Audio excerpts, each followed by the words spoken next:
ഈ മുഖ്യമന്ത്രിയും ഉണ്ണികൃഷ്ണൻ പോറ്റിയും ഒരുമിച്ചുള്ള ഫോട്ടോ പോസ്റ്റ് ചെയ്തതിൽ കോൺഗ്രസ് നേതാവ് എൻ സുബ്രഹ്മണ്യനെ പോലീസ് നാളെ വീണ്ടും ചോദ്യം ചെയ്യും. ചേവായൂർ പോലീസാണ് ചോദ്യം ചെയ്യുക. കലാപാഹ്വാനത്തിനാണ് എൻ സുബ്രഹ്മണ്യനെതിരെ കേസെടുത്തിരിക്കുന്നത്.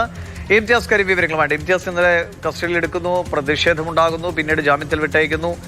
കേസപ്പോൾ സജീവമായി തന്നെ നിലനിർത്താനാണ് പോലീസ് തീരുമാനമല്ലേ?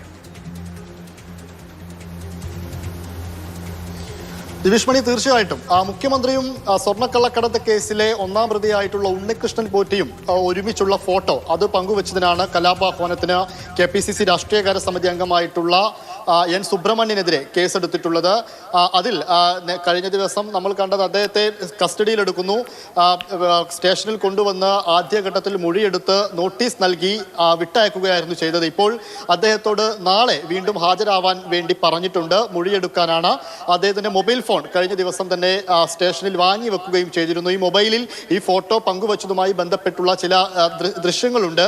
ആ ദൃശ്യങ്ങളടക്കം പരിശോധിച്ചതിന് ശേഷമാണ് നാളെ ചോദ്യം ചെയ്യൽ ചേവായൂർ പോലീസ് നടത്തുന്നത് എന്നുള്ളത് കൂടെയാണ് കാര്യം. രണ്ട് ഫോട്ടോകൾ ഇയാൾ എൻ സുബ്രഹ്മണ്യൻ പങ്കുവച്ചിരുന്നു. ആദ്യം പങ്കുവച്ച ഫോട്ടോ അതാണ് വലിയ വിവാദമായത്. ആ ഫോട്ടോയിൽ ചില അപാകതകൾ ഉണ്ടെന്ന് കണ്ടപ്പോൾ താൻ തന്നെ അത് പിൻവലിച്ചു എന്നാണ് പോലീസിലടക്കം നൽകിയിരിക്കുന്ന മൊഴി. രണ്ടാമത് ഒരു ഫോട്ടോ പങ്കുവച്ചിട്ടുമുണ്ട്.